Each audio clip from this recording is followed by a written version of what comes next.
Sesiano, any panel. Yeah, can say, Wako worry through ordinance. Wasaba Babe, customary. And now about the worry for Ghana, Wakomiti, Digamia, yet you couldn't be seen or whatever. Can you charge a dead body? To what end? 80% because Ukomana, I had to say, the people are being emotional. 80% and nothing America say, yeah, no, you catch a man in India. Okay. If you are Nanka, young free quarter. Okay. Now, young Shakwaya said, the better was running in a boom. That is my view. Because I get back and forth. Now it's becoming Federal Republic of Germany as against Republic of Ghana. Yes. And so the lawyer hold him Article 75 of the Constitution, which deals with international law.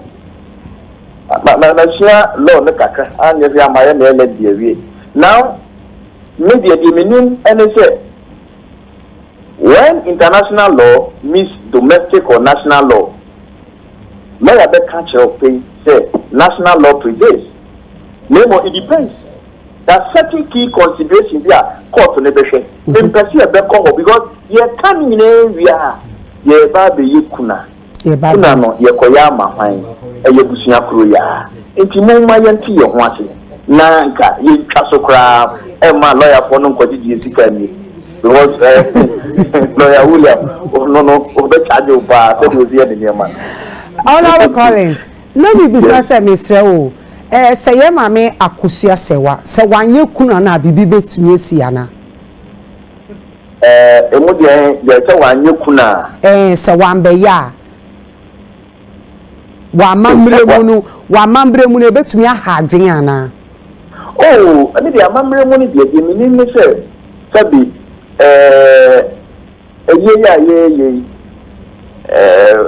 that Lumba woye santini ba woye this year ena amamre eta na ye ni so achi yati jare o mo sasa ma no ye nyina se o mo nyina da na chipen okay ntia de na ye ko jare ba ko na bia ye ja ba ko okay enti eba amamre ni amanye mu no a enu nti ena na me ka se sa we don't good right no it's different from say obi eyekune no betima yekune ni o but one not careful idea you may not have the platform to perform widowhood rights okay because you see the bia wo promo but no na yam person BBC na mo no ya papa no say the no ti pe on pen ho asem na o kana asem kra won ti me no me ye banter no media that is where I'm looking at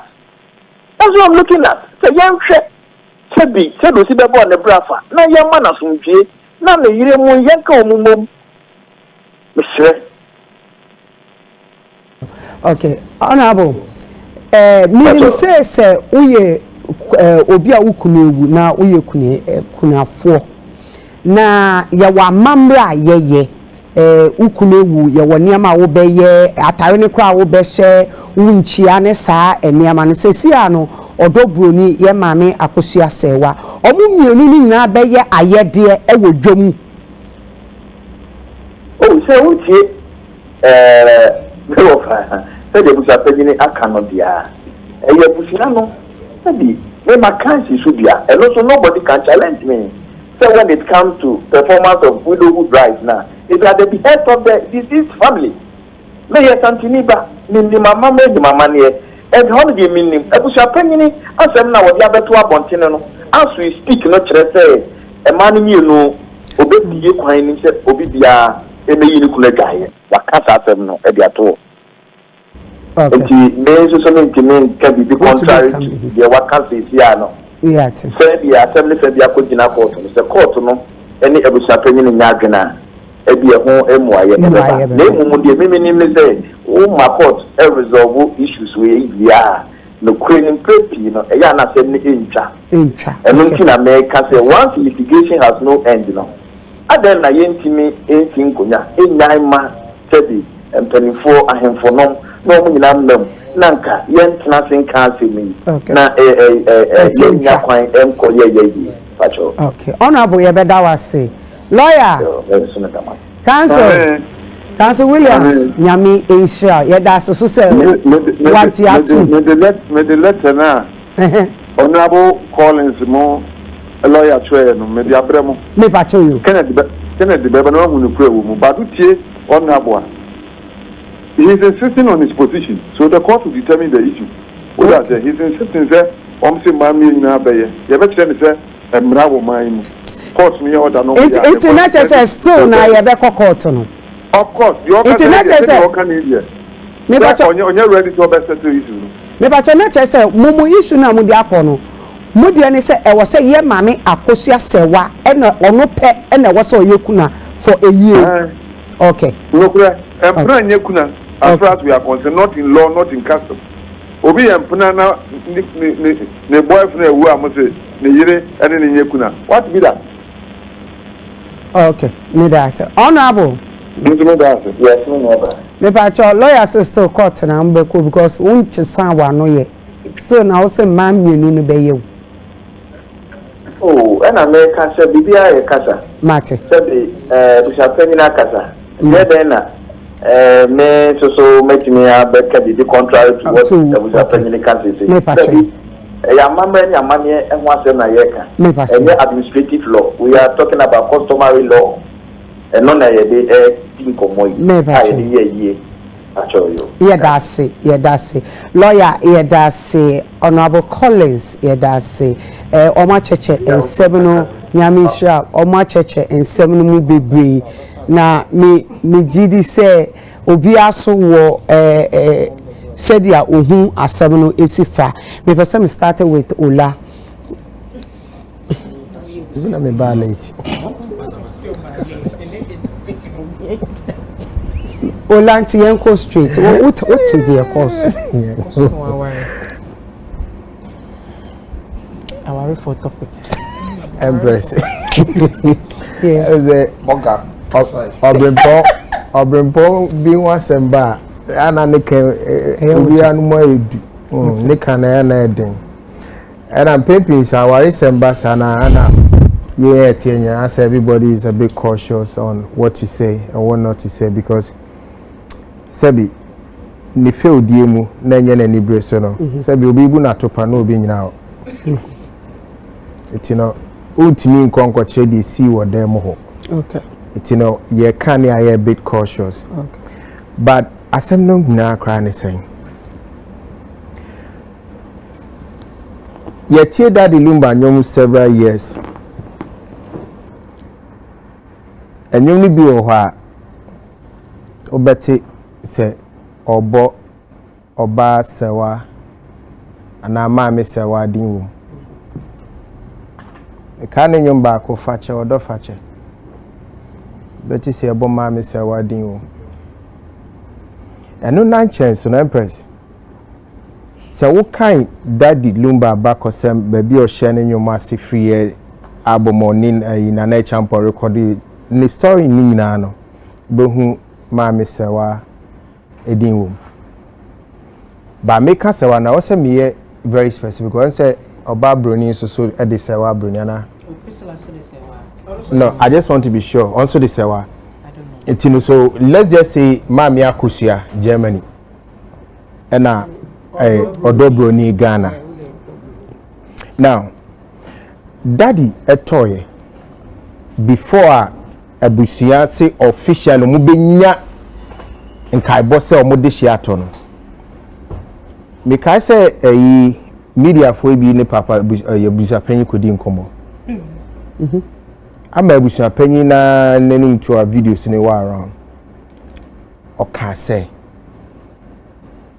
di kan no oba na wate say won ne de hia ne tse no and addition wu ton na so no omfa na busia for me born amane nti on de wa soma se yenko na yenko nkohwe se wu asem na wate na ne kra emho no ka se video na ebe ne kra no ompene so ne ade bate ye echi ni nkomudi osan de ba ne se osuma ni nuanom ne nabusua bi ko fie ho no na nkopese ono oba Broni ekasa ofon so ba oba no kra ne na ankasa we abusua panyini asemo yen keka ko animi ena omu bisa se na daddy ne oba Broni no entemu asemo no so onu de onimu no abusua ni nimu no omo so na omo tenche nka so onu de ye nimu no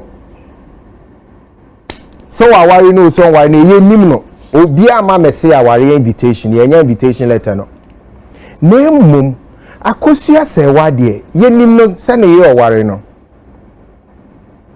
Empress ti asem ni yo abusua panyin na ka say yo se Akosua Serwaa ne de omo nim se Daddy Lumba yire no. Okay. And now Akosua Serwaa ya mami ya so ede ni krata ba abontin before and after the court sermons. I watch ye date kura on daddy a wedding. And yet traditional marriage a wedding. By any name say before 2004 everybody knew about Akosua Serwaa. Pacho on the adenekon. Okay. Na busia panyini ya no se wonnim Serwaa oba Broni den na afedie asa kwose sasa. Okay.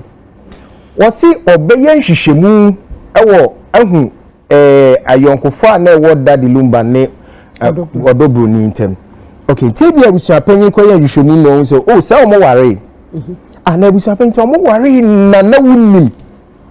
Tie invite any invite you ni anuma na atwa won sha wo interview no nne omo ware ni sen hwane ko gina mu e ma mo abusua no senka wa anka sa immediately na say beginning na e bi anka confusion a wo create no ke ma so ti say abusua pense wa ko hwema mi en say ono na hu say Daddy Lumba ware odo Broni but beginning ni there no wo nim odo Broni bia nimia no wo fa aseso nim odo Broni bia okay say won say daddy ware odo Broni na busa panyini ya so asa ba beto abonten say Akosua Serwaa no kwa no de wo nsa bre wo mo da ben ye ben venue he hwan age nsa no efri say wana wo ka so no de wonim say na ire no it a ben na wo kwotena say here retrospective memory recapturing and I was oh so ba no kwa wo de sabai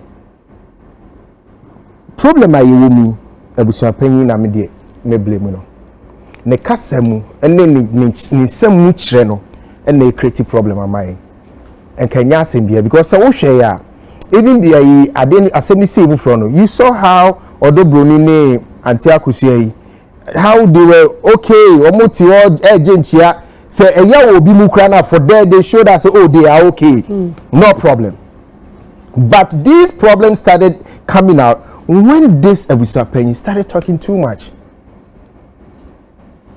ye koyenim yes ye ba be ye tie te committee obia odo Broni fa onkrofo ba Akosua Serwaa fa nkrofo ba obia de nkrofo aba eye de na kopin say afide say Akosua Serwaa nye kuna de ne siye odo Broni that's not what the Japanese said oso mo mienu na na be ye chobo let na ba na che say o ware under ordinance awo Germany letter no it's letter no chere say oye Akosua Serwaa na ye eye say me ware under ordinance organa ha na me kwaye me nkrata de atukwanya say me itukwanya say me wo oba we ka ho ase oba bi amaware na si kra mitimi fa na nim nkochere so mza oye mpena ebi amaye no ho ade asi ba still oye mpena emra ne hu ni say me yire no because me ye ordinance ayire ba akopɛ mitimi nya bi nka ho it's the same nana na wo Germany ni so eye one man one wife utimi ubetimi akofa a side check wasema but emrani recognize just one person And I think say America for crowns from man it's almost like that. Amu monogamous. Yeah, na you ma room for polygamous marriages. But opa, then you go to the monogamous, which is the ordinance.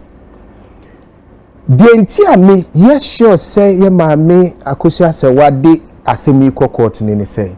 So why she ya we penny near the name bear form. I then I mean bear means sunny 1990s me no me me ho ade 2004. Unim bra abre wo Germany abonten so. Unim bra abre. Na nyuma mo enjoy unim bra ma me Akosua abre wo. Na BBC na se be me bagana na oko na se sebi se no mo chirimi obi a na koma kodi oba foforo wa na se one ne tia 90 ni ti mu ba bi samani ma ba fom se me no samani ma ba se me ne meche kunayo me ne one ne cha problem me ne oba ne meche kunayo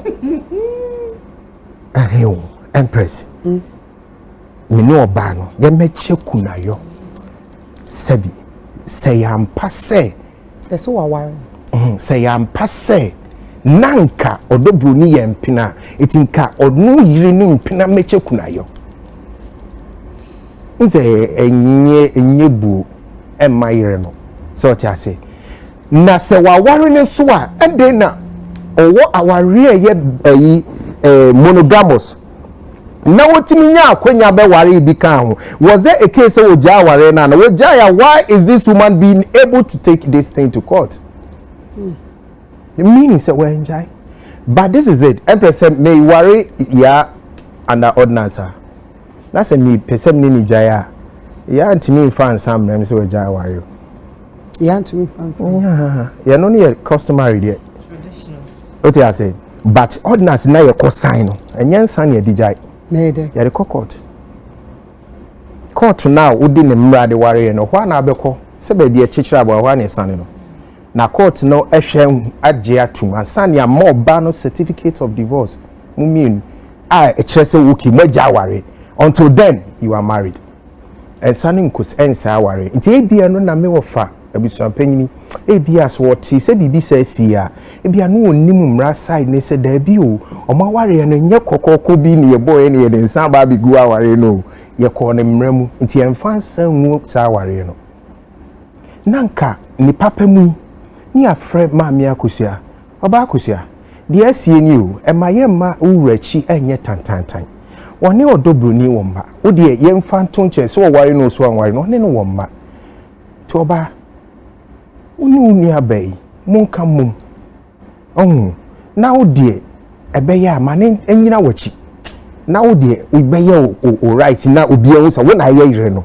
but to the manindi land mu bi akyerede no mane fa bi mekire empress asembi no de sika kan o kasa o but ye ko gina baabi nya gini nsuo na liti se galamsey water ne ba be gina baabi kasa na hwan ko gini nsuo na nia then we are creating problems for ourselves. My many court sermons is all about she wants to make sure say court declares say or no full stop.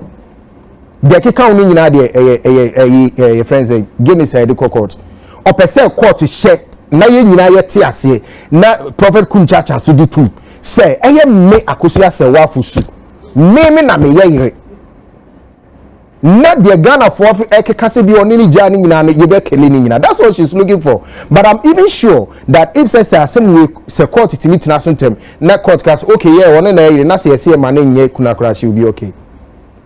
Really? I'm even sure. I'm even sure. Say just so you bet me establish the fact so say way energy she be say na you do anafe you do a Japade side na ho na yire so etumi bebem. They know the yanko, but many kind of sermons I'm seeing say the most important thing out of it is because she wants that thing to be done and to be cleared. Say, or no na ye daddy Lumba here, or no na daddy Lumba 1990s more no monam, or no na now ko offer say ne album bia ye ne delay for 3 years. What I say, or per se she wants that, but me I would want her to fight for that right. Because say you obi mremo obi me friend you no yense musa say midi etwa to say na ma me kraten mo che say ye papa Lumba ye Germany o ana amoni afri so also ye Germany na sabi Germany na oni oyiri Germany ware na mo ma German as abanu wa sedi bi awo yare mpokra na German abanu so wa sedi bi oye mawo as a citizen says asedi ne ba so na enye odobro ni ntia na ye German aware ntia nti senki ja aware a ade na asedi ne guso ba patwa on ye kai it's no when you besre afani afa tokwa no emfa mfa so mba ye ntenase abusua panyini kro ya o creative problem ono ansan from nyina ne ntenase because ade also tia asen Daddy Lumba ne dishe boy Ghana nyina dia se oye beauty se me a nka ye metranka no ho asem oh me the example se me ndru Daddy Lumba okay me dem perfect man but me ndru Daddy Lumba oh tia se oye Ghana nyina dishe oye tumfo dishe Ghana ye di eno say Ghana de nti yetimi kwaya vigil I want me to stop here no but so one hwe kasa mu yi no wan ka mai mi no amuma obema na chi aye basa ye na busa wawie o di anu funu no ye funu na ye sie ni wi a wawie o di aka enkwada no ayire nom se imentimi ka ne se ayire nom a ayire nom untimi ko intervene biem na wa be creative problem amom timesre no onya kasa de dikan de tosu minu onfa ne nansi form na o make sure say de we nkon yen kwotwe ho dare wo court nche yen fa ensa engu ordinance aware onjintu na yen trust ne solve asem na sabi meni aba ne odobroni a kame sumetimi akase maame odo panyini di panyini jai ma panyini ne nye ensa hwe enyi hwe mfiri ho ho ofe enti wa ho ofe so chama panyini ne nye amamre na okoye o enye se wode kwa ye di kwa party ya amamre jano simple ye ware wo kan ho a wo beto panyini jama ne nye na asem ne nto enka enye fe abusia panyini na o se odi sankomo we na ni kwa se ye kotwe o court ne dase v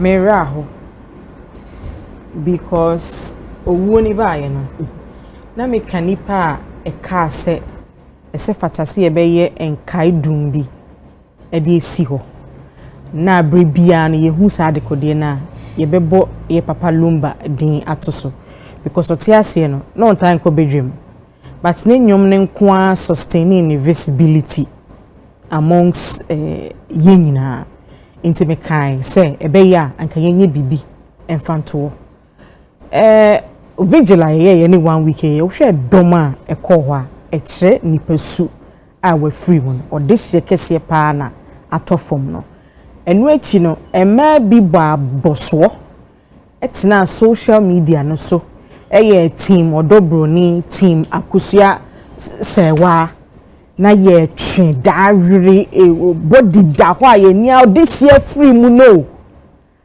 ne ma pa obeye ye so kan na wotwe mienu miensa no ye jaya to ho ene ye team ena team Serwaa ene ye twe ekoba ye kan edi nti ne ye twe ye si kuna na ne de ye kwa akoteti owufuo ene otiasefo ntem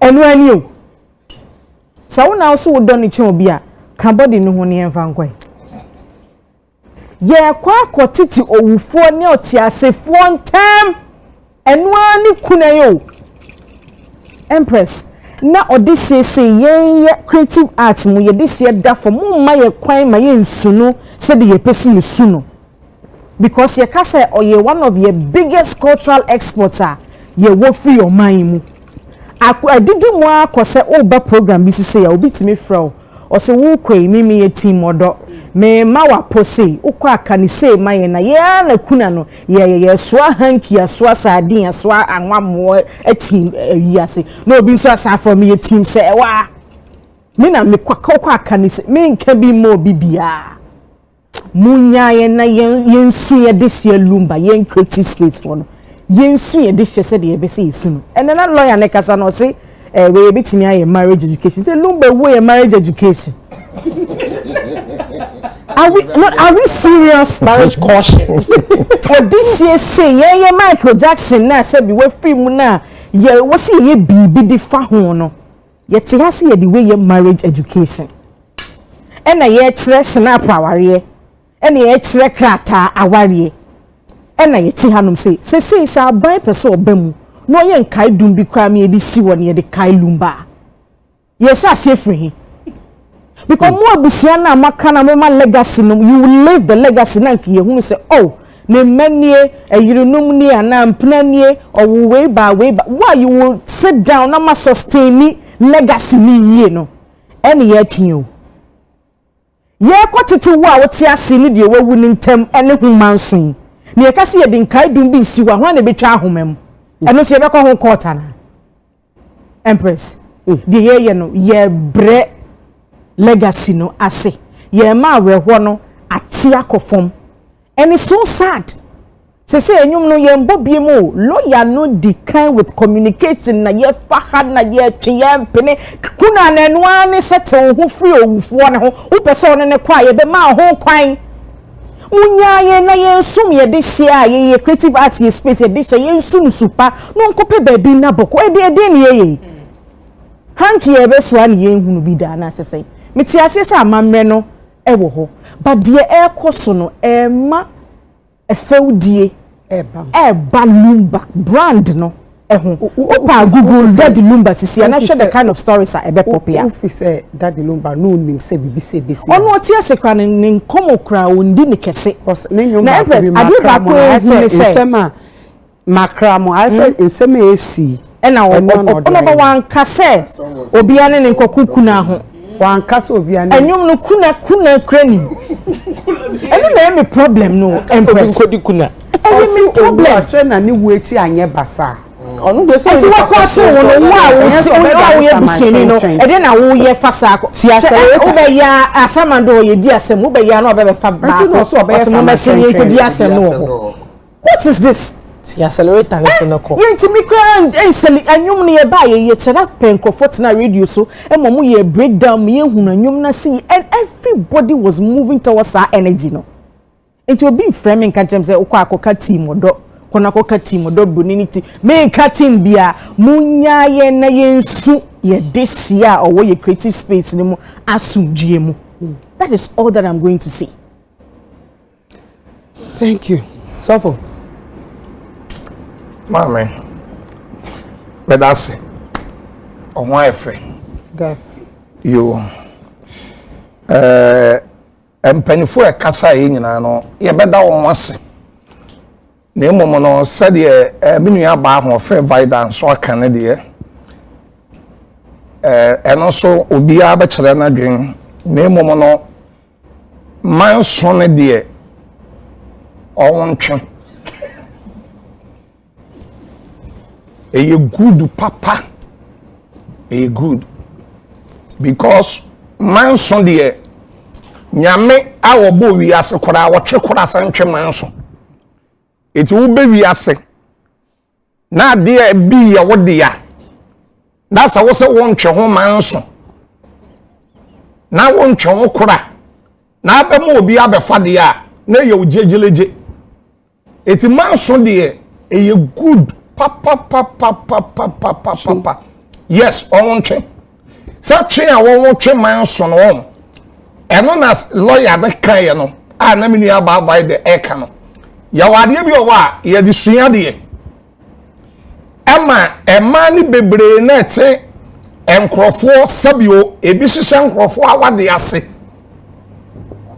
obi a mame obi a ewi ase wo se obi kun bia no me ka no different way wo se obi kun bia wona na etwe mpra no what is that driver near o twi car oni lances obi a wo ye den obi a woni obi kun etwe mpra bia at said driver near o chika only lances. Okay.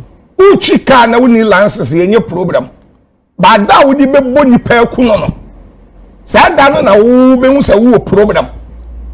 So nya bo bi kuni pa police bad we can be south lances when. Now I say I show insurance, road worth. Now I check. But what be here one crofobia I want drive over 5 years, 10 years, only lances. Only problem koso. Men too for say jai.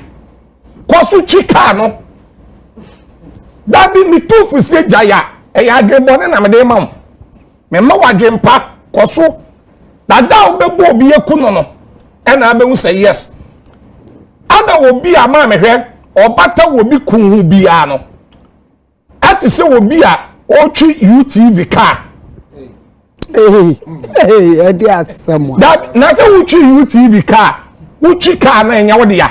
Edu adwo a na wa be park yes animu ha. Wo kofi a wo de kokora a enya wo de ya. I said yeah. I say uchi company for 70 kita Kevin enya ni. Me da say Kevin stable as and Kevin a day. Eti no wo bata wo bi kunwa. Eti say de uchi UTV car. No dear. Enya wo de ya.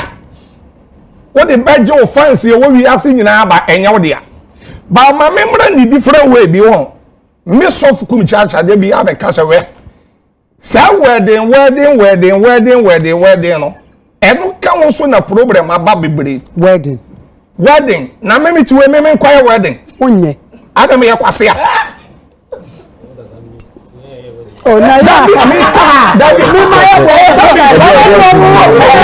I can't say like you can't say this. Me kasa no on to question ma me. That be Adabia kwasia. Me dia me nya kwasia obi enya ni sika. No, retract it. That be Man carry owia na. Dia woman say obi enya ni sika. Me no obi sa me. Obi enya ni sika na so se wo ye ne wedding. Na wo ye de ne ho beto na eno mini problem. Okay. Don't say. But Dabi We are wedding. Dabi dia kwose na wonu edema no. Eno ansa no Be also ye kwasia. na Dabi ona say ya meme kwose. Ya me amisa. Anod bra. Unye wedding da. Me di yeden. Unye bida. Unko court unware ma wa she. Nkawa na court unko sign 21 days unko sign be order. Mini aba kam de beton pre kwa ye won. Obeya brabo 21 days. It's what I say. Yeah, wedding. You need me answer ni ayo. Unko sign wo. Mini aba. Eno ya wo de meme ka me masem. Adenti na esa wo je meme de ma wo de ho. Nti wo I am my opinion. Me the word dey na yeden. Me you be am ye business. suffer. Me nka say me ye footballer. It's what that wedding so that. Me ni aba. O ma me kwa na me kasa ka be bo ame. Kase. I said the kasa na eye di Martin be say my wedding. And I was also for can be counter. Dabio, the American on the woman say, me to me this software me say your business. And prakoni ade am the example in a ska we woman no. What am I say? Eti no minimum bia. Afena pese bi ni anod eti ye ni. Minti hwe kan. Unti no problem. Meet you. Dabi ade me twema nso mi ni ano. E fa me. Minimum bia o koye wedding. Now kwaje bank loan. Buy 100,000, 1 billion to discard. Why ye wedding ni we no boso mi kura nu e na wade ye nu guye. E na bank for channel e na wonne nam okokuru we so na wafa. Obi aye wedding ama wedding no. Okwaje loan, wedding aji loan. Sabe ejimiye. Adenti na akoye wedding akwaje loan sabe de kwaye wedding. Ohun so was a me kwaji besia. Eti meme amiti wedi osof kumchacha me say wedding dia meme nye bi da. Mema eye wedding no. O ye 100 ya emu 80 ne wuntem. Emu 80 e da duro so. On wuntem Adentia. Adwenwen. Ema dodo na so nim se ni ku be wu agya no. Ah. Asembe nsen. man do one na then I can't know you let you know beside that well and why oh you say opium it was Miss opium tentam and can it to what kind of Bible with Jeremiah 6:16 was a moon codina a quan so na monche na mummy sat at tempo ni baby a quan pane dana mon faso na ya say yam faso and can it to our dear pano and to send and ne money bebre kwa wadia or wadria wade kwa wadie or copel drop at the yaba yafra and yafra bibi kora pa penchene and no yam pen twa yam or yam ne coffee no the bone category a banquet when so kun and yan watchna police by issue and your friend is slow death what the emma me say mini about mammy me say a money bebrewa and a man kwa wade no what the me say 50 agina wa emu 15 20 what the men can 20 and the kuta adwempa akomapa awode kosa me de kotena be ma ho ani be ma na bobra tati na aka ni nyina opeso owu ntam no onye adwapade tu fi se Lumba de ekunu ya o mu ko ejapade woni bibi Lumba asem yo na menua e kan bibi abusua pani no program aba nyina no ye betumi amane 70% so ono no de aba ono ni wuro man fada oh no oh me say what abusua pani ni wuro man fada o ye den na me say bi me ye Lumba ka me saman kura be ba be kum wuro man fada eyi eni abusua pani no Sami mi Lumba for then because enya na what wa mini ya wala kan say they why no abusuya pani wonya won investigation wie na wonya won hwehwe mu wie ya and then abusuya pani no ba ya obeka say odo Broni no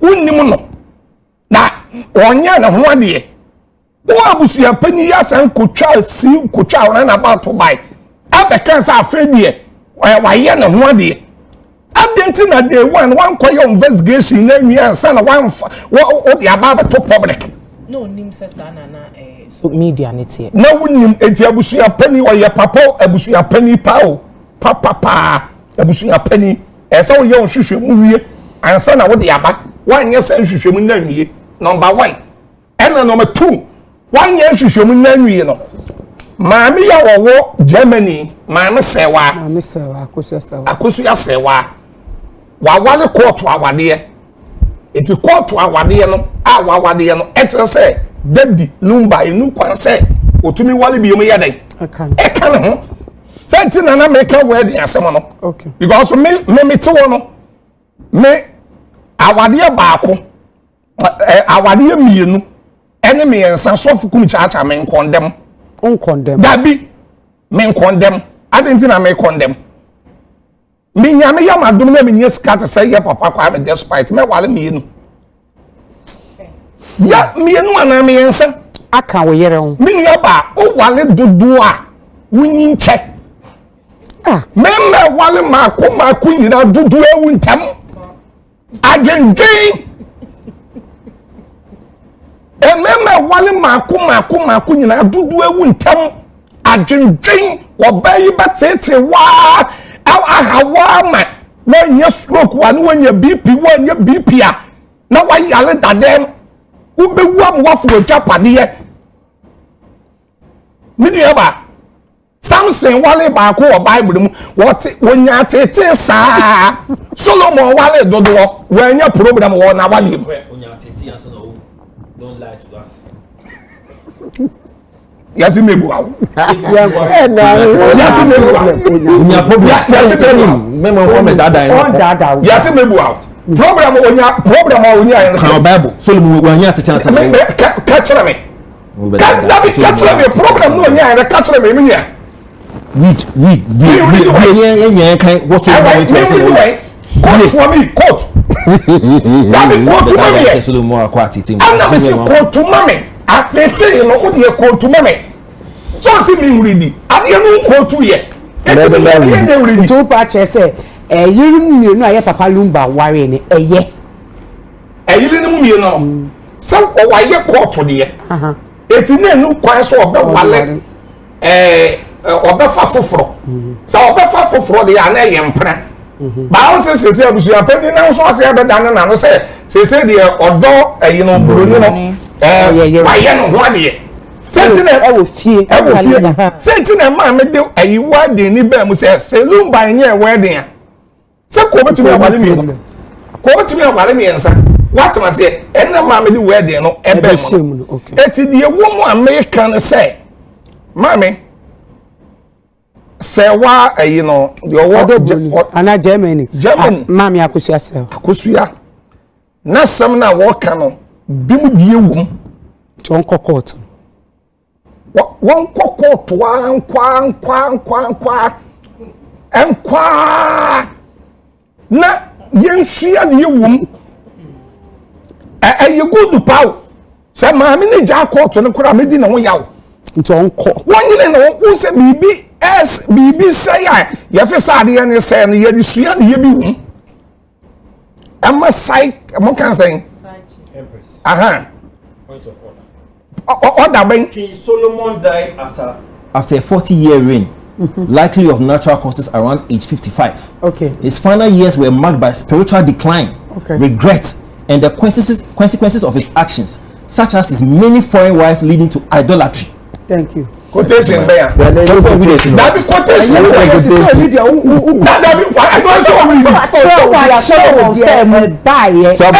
I don't really obi adwenche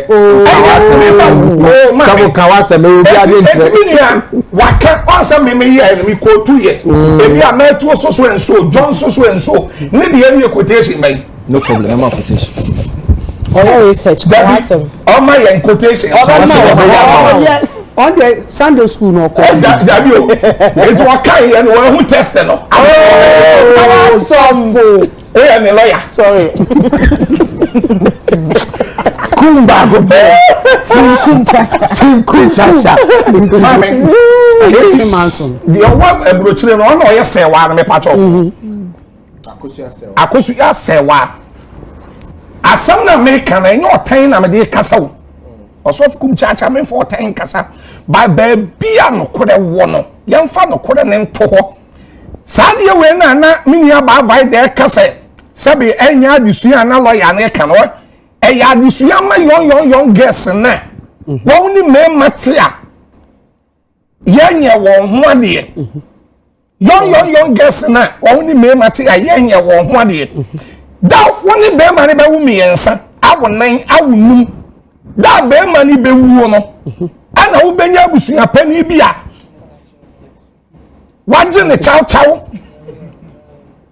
na waje ne ntoma abegina wona machia na no waya meje hia kan eno so se di woni kampa waya meje hia kan benya abusua pani bi obeba abegina wona mo obekasa achelaw ti yon girls na ni me mate a wo yo oba ni be mate na one wa wo ba ko miyenu mi ensa na be ma ne nya wo ho ade a wo nya awuraba you are not awuraba and you be aso no person worry o one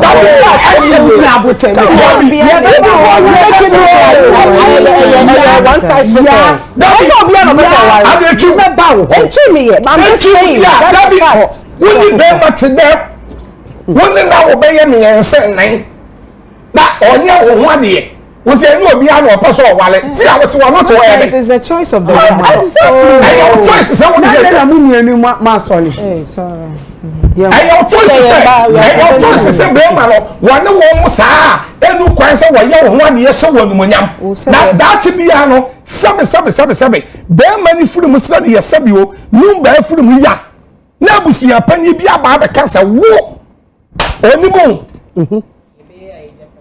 obaye wo jap da bi brown no open japade go o si na ni da ebusuya japade so na nya bi na ba ye ka ho asem amanso abai asa wo ko ti hospital ko to spend wo anya bi na ba ye ka ho asem yi mini aba edu ona wa eti eye nsa na wo ade na ye ka no e ma ni bi mfensu ade Nasa sabe wo ko da wo no ma ba wo nam ti sabe obi ye je na wo 37 na wa wo gu ho saa Sebi. For that whole bow next to be again. I 37. Why rhyme me? So for one land. My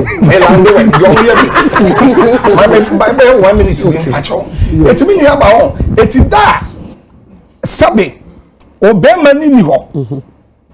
Nipa anaso wawu no. Say dam na abusua ni ba kira wo say. Yes ya wo ne ye dehia ni tira ye nyina no. Ni yenimu. Etu yo ba na ni bema bi te na enye wedding na bema na ye wo baabi. Na wawale baabi a waye wedding na ne tia. Force no no onye wo ho ade. Force. Yes, boa. Because one force one man na enye wo ho ade a dache asembeba. Eti me de ma me di ma no sie. Ayie no se ye na sie akora na be kwa.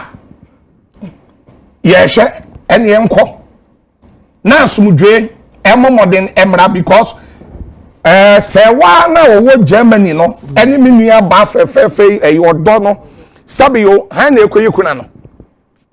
Han ne wo mi yenu nyina wo ka no wo be ma wo wuo abaako yase wedding yentwam that sabi baako nso ho na abusua pani enso edimrika be kan se wonim ni baabi a na wo mi yenu nyina ekoyi kuna ya kan se kuna se ede no what be that. Okay. Me de manu wasi manso no on ntwe MC Empress. Empress the atiane say sansem we no. Sabio obi kwatwe nimpana okwa ware okobu na topa. Na yenyina hobi negotiation na yenkan. But eba na beto bedwom say ya ye be kire ya adwen. Na ye be hwe ne asi ne ye de a kire ya adwen. Eye den asem. Oso obarima bi akoware obia bi. Oware ni wiye no. Africa krachin no ja ho no bai no ni oba foforo betena 17 years ni wu mumma 5 inkola 5. Ni asem ni nene. Okay. Now, Empress. Abrabo we mo no. Obia wo choice. Every person has a choice. And sometimes your choice ayeye na abrabo we mo no. There are consequences. Yempel. That the Lumba, some of the choices I will make you know. As soon so on be. Anke bi anka ne papemwa. Ne papemu pa se ye kan. Ebia to avoid all these conversations no. Anka that the Lumba who say no odo Broni no ne na ba betina for years no. A one na wo memu 5 or 6 no. For 17 years and I stand to be corrected no. Ebia wo who say na wari edikan no. On pebium na bi anka was so taking the necessary steps Emma can say ye chem seeking for divorce. Yes. Na ye chemu sene fata. Na nka san komo we na enye den. Emma. Empress, mira who? If you say onyum to ni na ye born ye kan ho asem no. Ana no ono no to nyum mi say. Ebeye kakra na mede mensa go mebuai. Daddy e mewe ya na ebeyo. Ye na mesu ni mfaso bia. Ya no me o say esun kosumu. Dotia ko dotiem okra fo suwe mere ko meja mo meda bremu ni adakatia ono no bra wo bebo ye sabio ni petitiri awoye enwuma awobo ma adasa miss edin a wo beji ye ni na echi no 6 feet ni na no de kwakwa kwahye fom enti ye ya ti asase so asese ye prikunai ena wan na be yekuna o na wan na ye den yo ni e boy kutie o ni e release video bi wa ha na amanfo ababoso esi social media hours non stop timodo Broni tim ekua Serwaa ni e diwe atem Empress check na sha de bi se wo hwe wachi na wo kohye da de Lumba e meka kreka ya na odi wasase so a man ye nara or the obuo ma in the sense say Daddy Lumba jina simpie su ti su silipi se me yira Akosua Serwaa waware no no senia na amanfo ka se onu na bia wama na duboni ama wayare ne enye sa na tie na Akosua Serwaa ontumi nye sa da saa so na Daddy Lumba jina simpie bi su kire mu se ye odofo pa mantem me dofu odobroni oba me ne tie. So these are two women that have played a major role in Daddy Lumba's life, and the man in question never disrespected any of these women on any platform that I am aware of. When bu omuni ninano enintia babia na sisi eba ne sen na sadia yeso odobroni sa lawyer ne kasa no kan bibi say and other Broni a side chick na den eba ne say ni abedu hey because me I am na kakra because Daddy Lumba akọ baby bebre oni odo Broni enenam oni ni gina simpie so kire se medofo me ho kafo oni ewo me nchenie akwesi honest e kire ma o se Daddy Lumba show so omo be fa omo ni kobo biara Daddy Lumba insist say mo mfa me yire odo Broni enkan enye sa show no memebo na Empress obi tie obebu sase na kakra se afimi nyina san komo ya Akosua sebe oba akro no yamfa na asie o said ya de side chikisie no yamfa na asie yedi ni obedwom ntia ya menwanwa kakra se sam na ni nyina no obi antumi ampia mba se abrante wo tomra if you say we do won sa kwa she aban krata se wo baabi e kire se obi ye oye afedi ye den na wo sa ni oba fofo nam e kire se die na wo ye all these while yantishi so pie ba na ese ogu nanyim ase opie wan pie ba ye opese opie ba no onu pie ba ebe kan bibi fa Daddy ho a na ese bia ogu nanyim ase o na se ni wawu ye ni ade na aba be kan anya wewu ya den na aba be kan me de so from pachoma me ka kwa kokko se Empress hwe asema ekoso no obi tie kira obebu sase odo Broni nti ye ne ho ade ya ye ne ho ade no so tena ho ewo 5 ma Daddy Lumba ya ye ne ho ade na busuafo wai omo ntumi ambeka hwe obi nso tie kira obebu sase ade nti na Akosua Serwaa wo tena wa 17 years. You never took this man on for bigamy. You never questioned him. Why are you parading another woman in the general public as your wife when you know you have a legal wife somewhere? Obia was saying busa, but a son and a fapping me saying, or this year and ato, or this year ye near baby. Only panotias and not said you need some crown on yeding on ka. Empress. Ukwa warina semu exchange vows ye ka bibi said till death do us apart. Once the death do you apart, it is the family that is the owner of the dead body.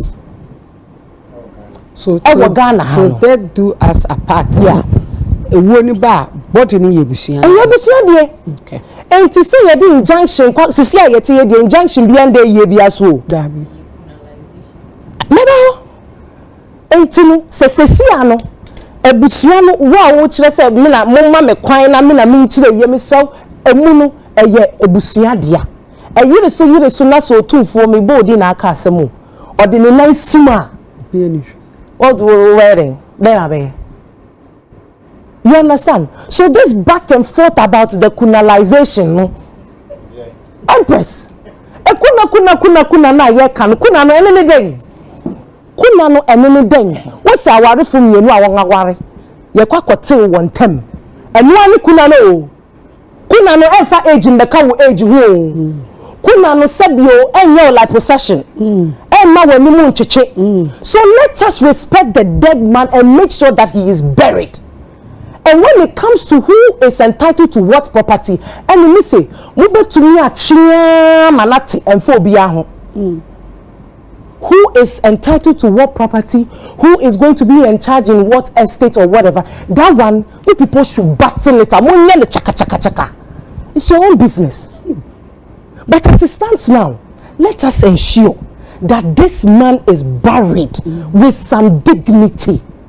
And you Empress, and come away by my share who say all the two factions in now obia petting with social media are all big dinamano.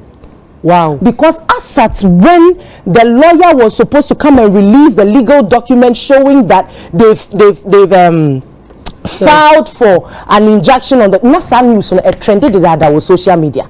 So the question is that who released the news to the people on social media?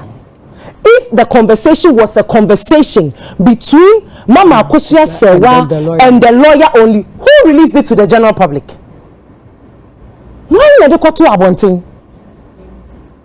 So you people, you are disgracing yourselves. That is what you are doing. Both of them. No, yes, of course, both of them. Nobody is peppering anybody. But if the man himself has been able to acknowledge that I have 2 women in my life, and we are told there are other women that he had children with, it is we don't know yet. Almost one more. We never make an if he's acknowledged these both women in his life and he never disrespect any of them on this thing. What is this thing about? Mina kuna no ya sebio we fear na yedi we be ka ho ana. Emfaso so pa. What am I say? If it has to do with the properties. Eno de enkola no mo doso.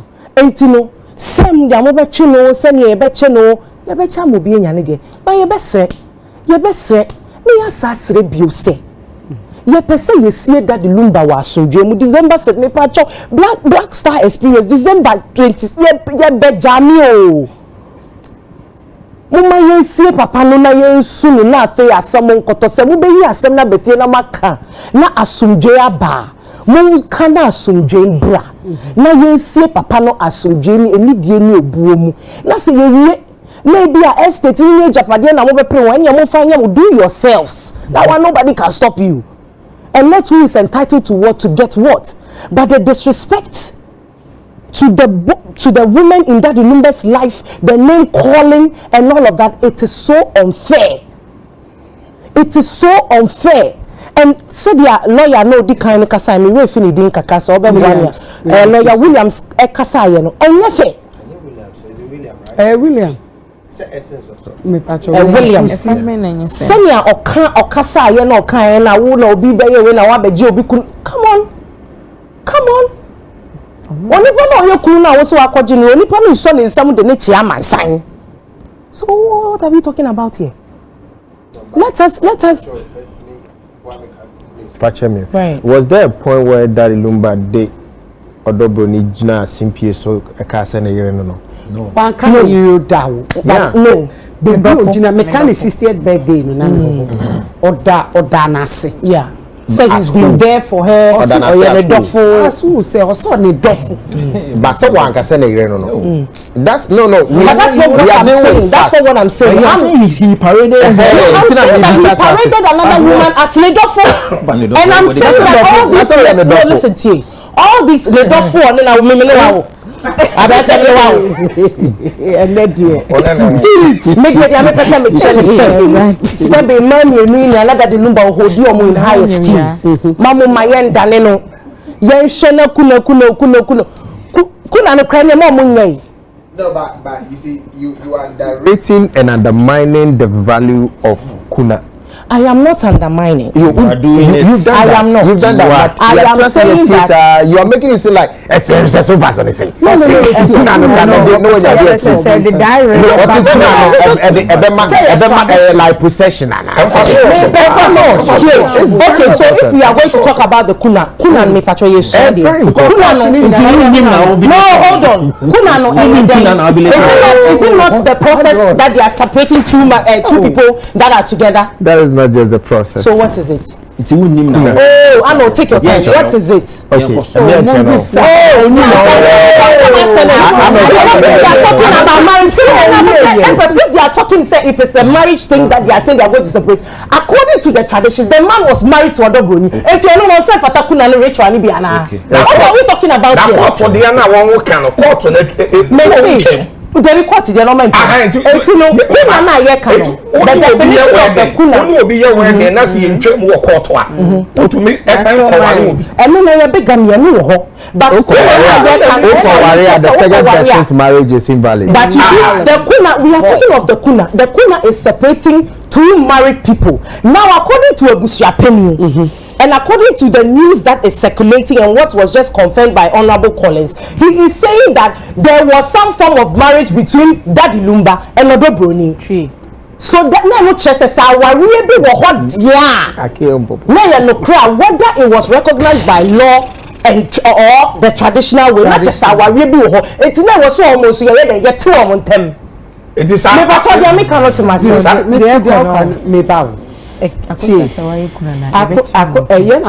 Serwaa from Germany and ebusuapanyi akwakwohwehwe mu aba back ama yati asese we hunu se sana ye papa Lumba eye Odo Broni so ho ate na cheso no so ya ware in the traditional way that just our law no mu dia law no dey recognize anti Serwaa but e ba ni fie so a recognize Odo Broni so ya ne yere so that means enyabotre that means say kuna no eye ade a ye dey ti our front man there was so no so yet tin tem fi Daddy Lumba any eye because me akuapemfo what say what you kuna ye ko emunu ho a wo kire omuni sesise ni wawu unka atiasefo hu biom oyire nie onye wo yiri biom hu na atwam omma no omonye wo mma wo asamande wo hu ma twe ni etwa kutuo mu mienu no ma de aye de ombe na che say you separating the dead from the living. So if indeed there was a traditional marriage between Odo Broni and now we are not talking law, we are talking kuna is tradition. So if indeed there was some sort of marriage, then that means to say no so that means to say no Odo Broni no any Daddy Lumba there was so no so ye dey so do you understand? I was so we asem be no mo ni no mo tinase. Do you understand? And let us move forward from this. Who is doing the kuna, who is not doing the kuna, that's what I'm trying to say is that no onipa no be yano. I mean, come on, don't let me say things I don't want to say.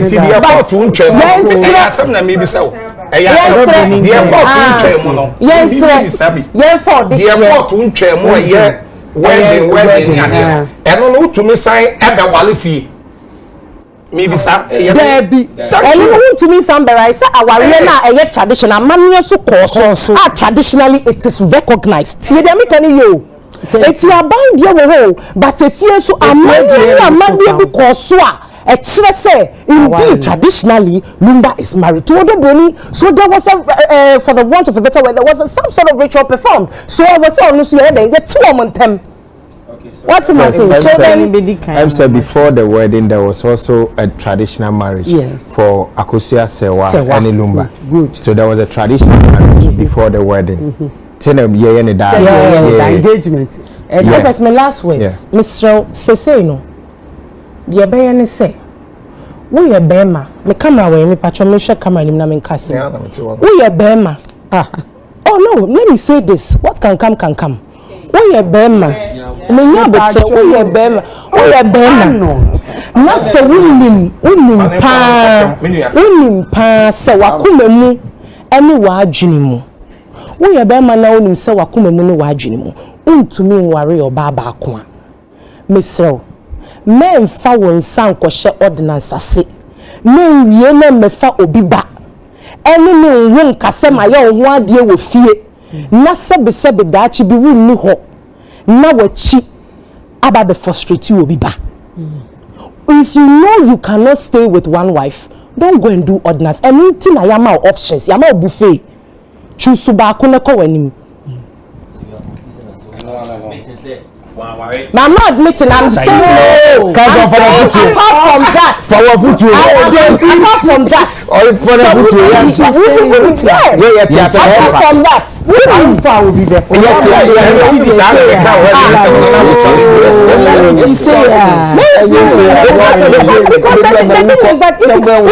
cannot, and you know what? You remember the and Krofoka esulipi And I always say this, don't go and do something that ebema wire this. Just about or best or worry no. Now said you onim say oh first wife, over second wife, over third wife, over tena ho. We know Muslims that have married 5 wives, they all live in the same house peacefully. And to say to me, and for one son kwasha ordinance I say na yem be for obi basa wo de ma ya nwa de wo fie na say dachi bubu ni wa ababa be ye problem. Eh simple. Zion. Zion true. Yes. Zion. As we can say na abanon. In the media space no say asemsia na ya frɛ omo ni di wo ho na ya domosko nti se Akosua Serwaa lawyer e ka se emfa we enye case study a on carbon bia in the past so many things exist ebia isia na afa bia obi oye nutritionist waka from the nutritionist side of the issue obi a oye footballer say na I share from different angles in the lawyer ba no ka say asin we abai additional ma or say the case study I think say it's the right sense and then again Lumba is a huge icon the attention about so many people na so be free it is unfortunate say drew this point when Lumba at all from no beginning no marketing kitchen I shall say ban am saying no the way things are going oh yeah a be escalate amano I worse and I be drew baby I be drew send me your funeral committee e wo hono I'm sure say your chairman room and honorable Collins right or say or vice chairman I think say they should also have a spokesperson or a PRO I know the TA or very good at that sister TA very good at that one kasa it be my time or measure we too quiet we have a more young majuma kasa be no and I think say I may be do be your way and the way kasa now we can say I think this morning I watched a video of Ebushapeni any Tony Best kasa or I think Akoma FM in Kumasi the way Ebushapeni even after the court in Senabano the way Ebushapeni kasa say we be in general package na auto to boba package so I'm like really conversation be I say amount for Kano you pay just one person no kasa say be ya a be uniform na honorable Collins njira nkase na Ebushapeni njira nkase na obi so say committee member njira nkase na busa we say me Lumba akonta no na I be na e dey in some be eba na meeting honorable Collins I think in the course of the week only Kuseboje kasa o peace FM our car say Ebusia and determine kuna today's conversation the first part no or such na no e ka say court ebe determine afa o say ye bi no o say Ebushapeni say Broni any Akosua Serwaa nyina and so vice chairman of Funeral Committee no what is he telling us because what he said on Akosua show during the week oba the first part of conversation no o change no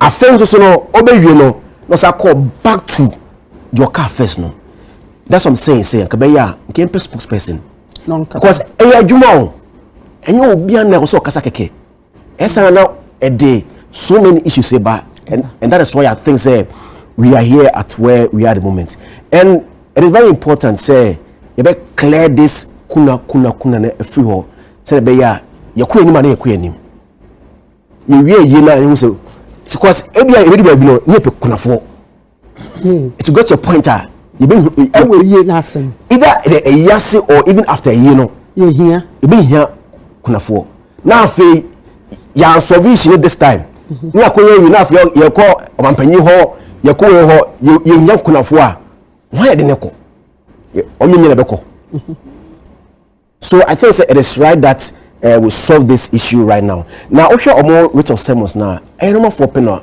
Akosua Serwaa so here first one I say court it declare say or no any the only living spouse on documentation or December 23 2004 our Deutschland Germany oni Lumba warrior into say court a declare or no kwa as kunafo and then again or say a declare or no as the only person obeying widowhood right now.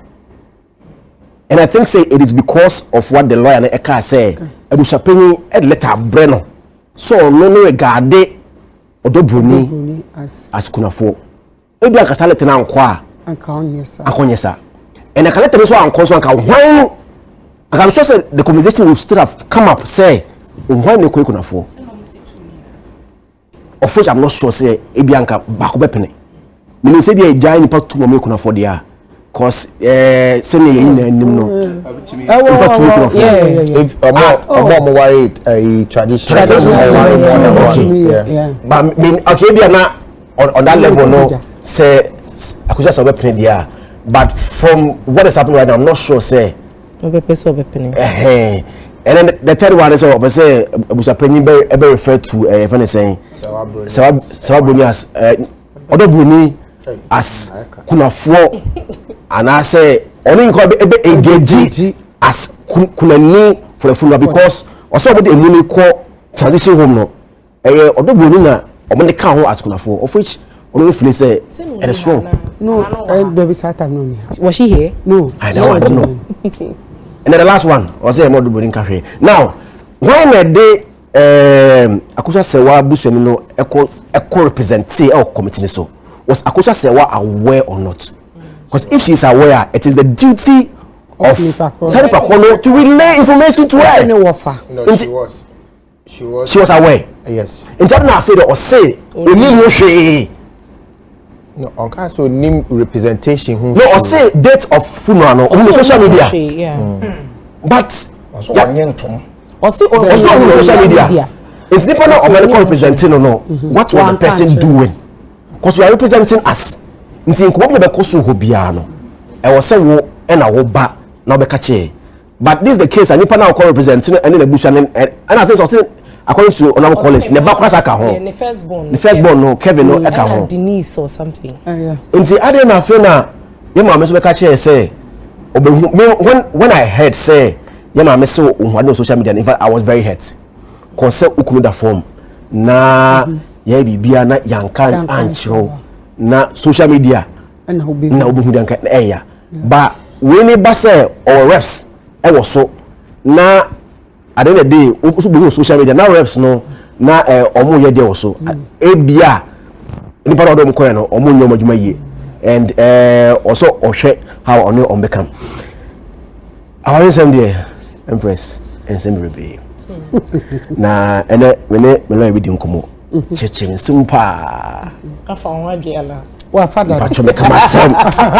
kama sam oche the if you there any court there and I feel say a lot of people don't know much about say the court yes ayo court na even if you court ni na no most people don't know and say you na ka se no your court ni we are you have no rights even because say sabio no oba for kwa da krampo na yes and kwa so illegal infidelity untu mi ni obi nda ba wa ni pe na o ko for say I don't know what's the only ukunu what's the body no e for ukunu ena ukunu so body e for only you so if any third party be pay what trespass into ube ordinance no be pacho me come asem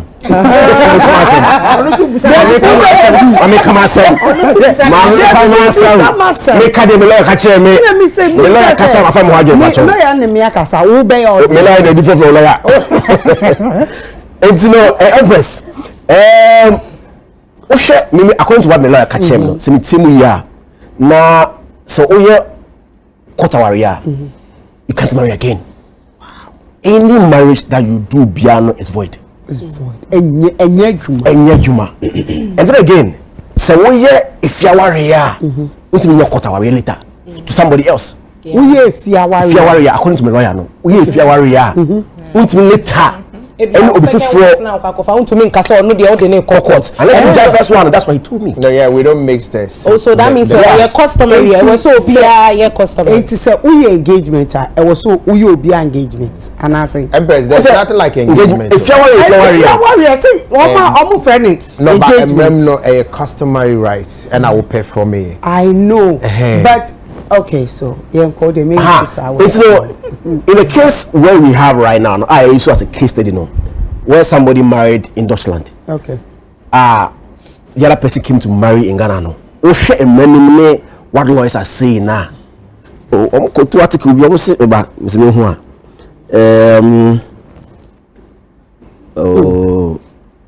cancel. Obey your paraphrase the article. But what me no, but that's research na adoso. Omo the second married now ben emfa enimra kwam enimrem and prohibition of bigamy. Verbot the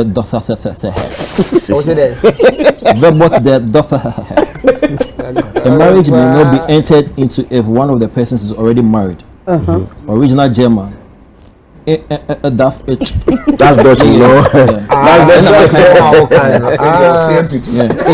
marriage may not be entered into if one of the persons is already married. Yeah. Wow. Dutch law. Yeah.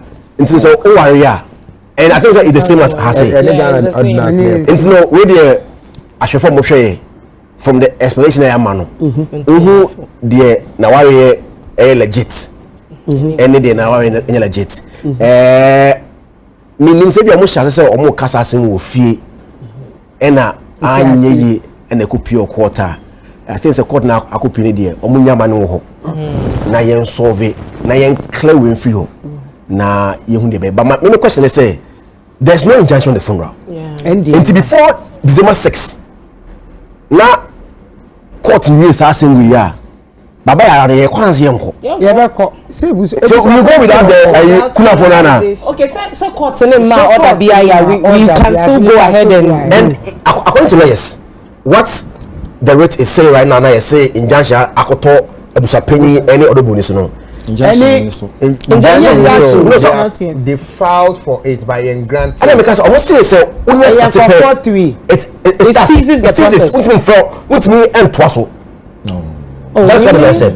No. Okay, so you felt you will be filing. This question, file my question each year. I had the on chain so file a beko court. Nipa na or defendant and so a day on so responsible near Kano court. That's a judge grantee injunction, and that is when everything ceases. Copying time a beka. But in this case, bakwa file. There is no response yet. It's a transfer so. It's na Mr. Collins Neka said, see a year says a year the basso. Because judge Bia Empire say no even there's no injunction on the funeral. Yes. And the funeral say make no. Make what's injunction right now about kuna injunction number 2 no. Injunction yet court say see an e conform yesana omo serve omo a year you know. Transition. Yeah. Odo Broni any abusia penny. So Emeka said the plea of Serwaa Broni say court enfa injunction to abusia penny so say or declare Odo Broni as kunafo and then again almost for another injunction and to Odo Broni so from calling herself as that's the two injunctions in the already okay so for this is what they filed. Okay. Or share a first page now, or say an order restraining the defendants. So Odikama defender here or Dobroni any transition. Okay, their agents assigns workmen etc. from one either collecting the body of the late Charles Kojofosu Didikanu and a two from the morgue and a two from performing the burial and final funeral rites of the deceased. This is what they filed. So they are filing, but a judge there's no injunction yet. That's what it means. Now say a year or so or the injunction to a year. We are filing injunction filing now we filing or the court to say injunction. That's right. Yes, exactly. Injunction too. So yeah, fine too. So yeah. So we filing. I just say ebusian paying in court for so. That's right. Thank you. Now for judge in your open case, you know. Yeah. Okay. Yeah. But I think what Arnold is trying, Arnold and I are trying to say is, my young say. Yeah, the injunction are too so. Okay. Yeah, me and can say because you find injunction too. But Zayo yeah, it's not me de mano esino. Omonye ntem. Oh yeah. Say court.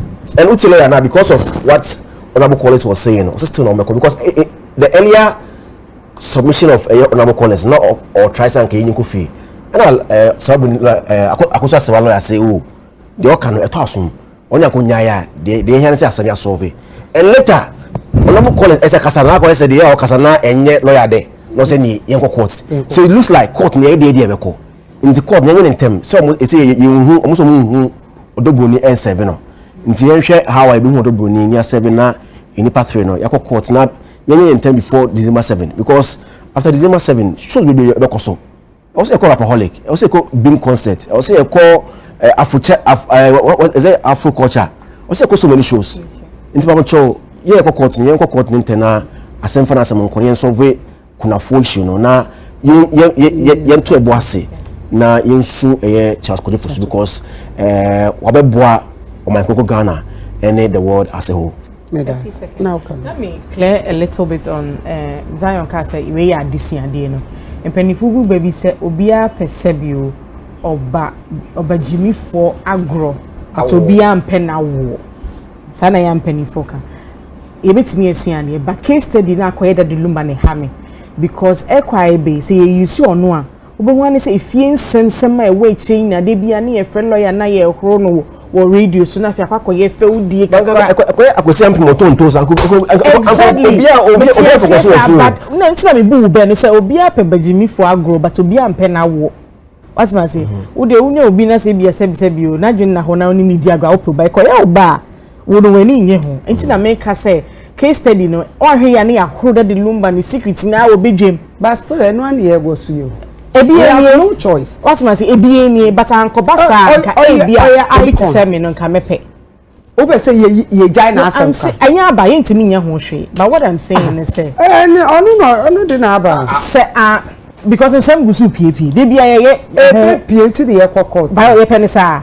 Ano. Enyo no kwa obi o ye legend na mama saso maka say wi. Oh so obi mama saso class won say me class na oni o labusa me say. Ehun fa na that Lumba ejina ka say Odobroni ye ne yere. Awenya. Yes, me nya evidence no how we see it na ba. In that Lumba's explanation of ye ne was require ndo no o kire mu ka say me ye amawari ni sisi amene ne ti Odobroni. E wa ha me send video na my producer so be body.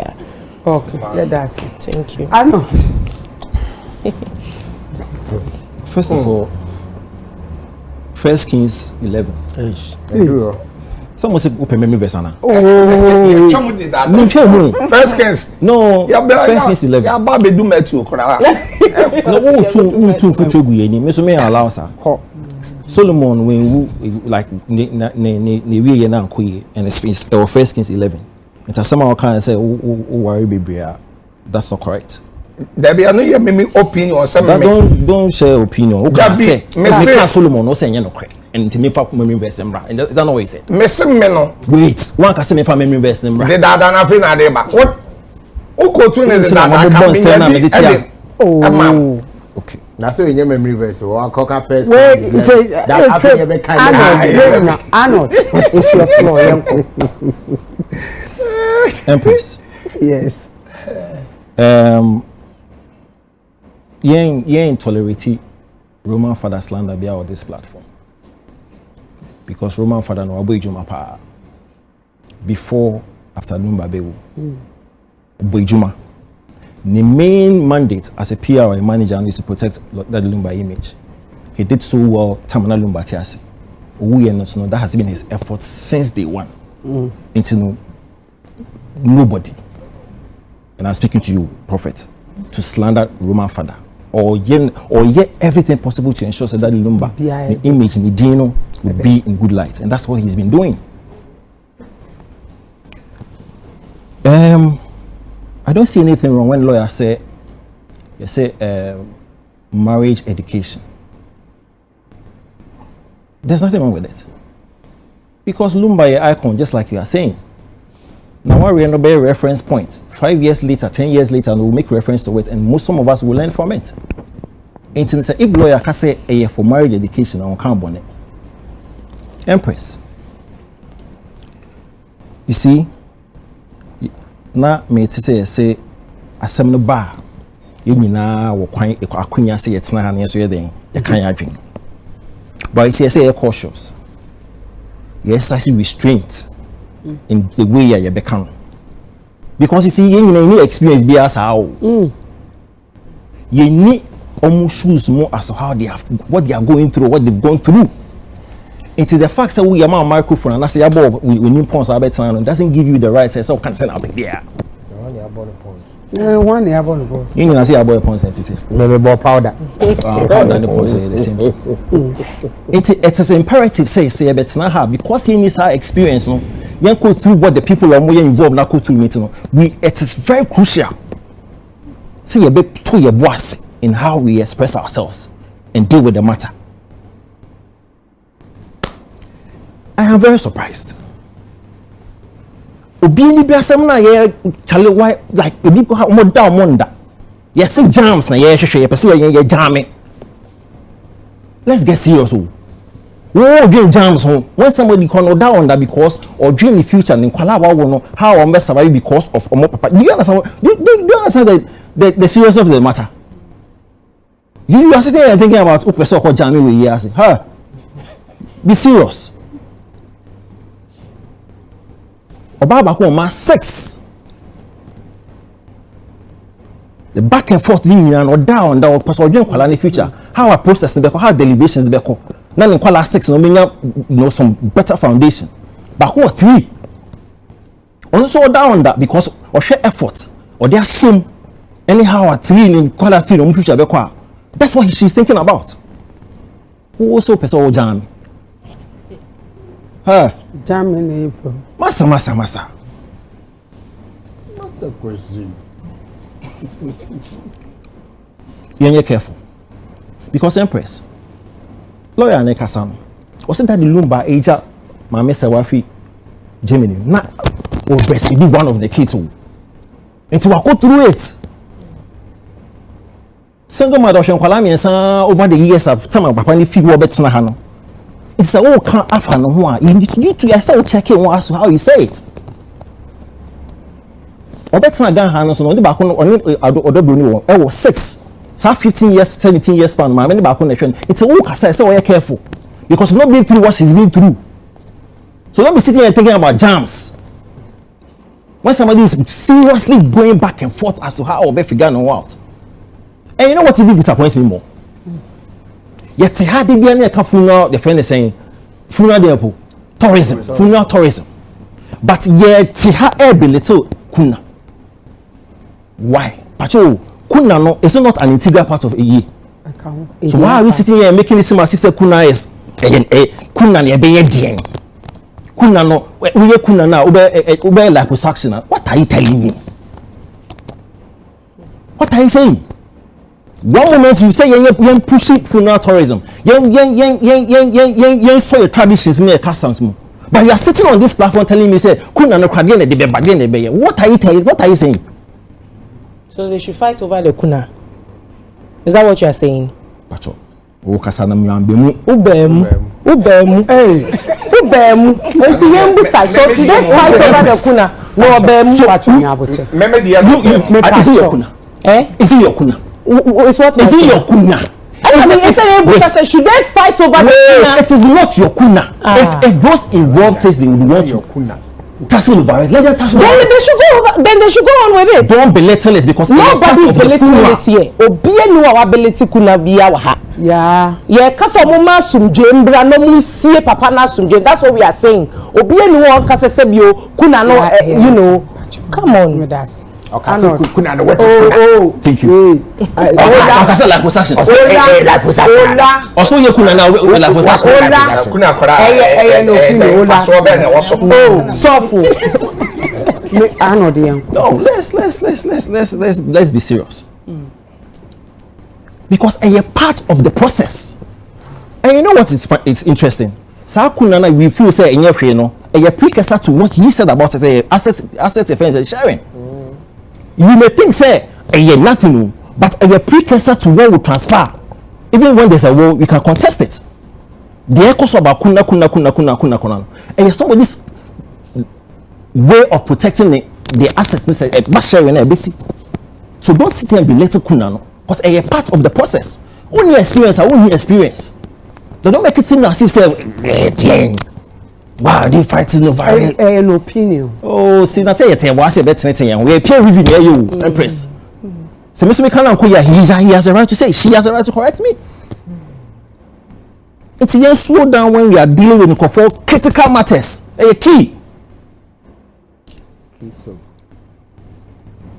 Empress, the Akosua, we see. Okay, the last time we discussed Lumba, and I told you it's a meaning a noise mommy. Because it should not in any way affect money legacy, and it will not. Because when it comes to musical prowess, he is there. One of our biggest. And to me, when it comes to the legacy as a musician or as an artist. But so we should be careful. Say a dewa echo, because there's a likelihood it could be. See, in 2006, James Brown, it took 15 years for them to actually settle on legal related matters. Prince in 2016, it took 5 years. Michael Jackson in 2009, it took years for them to just settle Nichi. We didn't lose in 2012. Aretha Franklin in 2016, it took a lot of years for them to settle. They won't only be calling who won the pillow asset. It's a mystery. And so she leave the two ladies. 1 week in the AFFF. So why this noise? Why this fractions and all this buha? If it's possible for them to do that in 1 week, they could also do it during their funeral. So why then are you saying that we shouldn't say that they shouldn't fight over the kuna? And I mean, maybe sir. Maybe sir.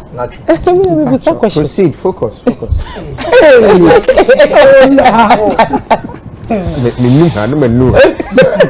Also be with it 5 years. There be something that's what we are trying to put out. That also will be taking 5 years. And I'm 17 years. It will say take you 1 year.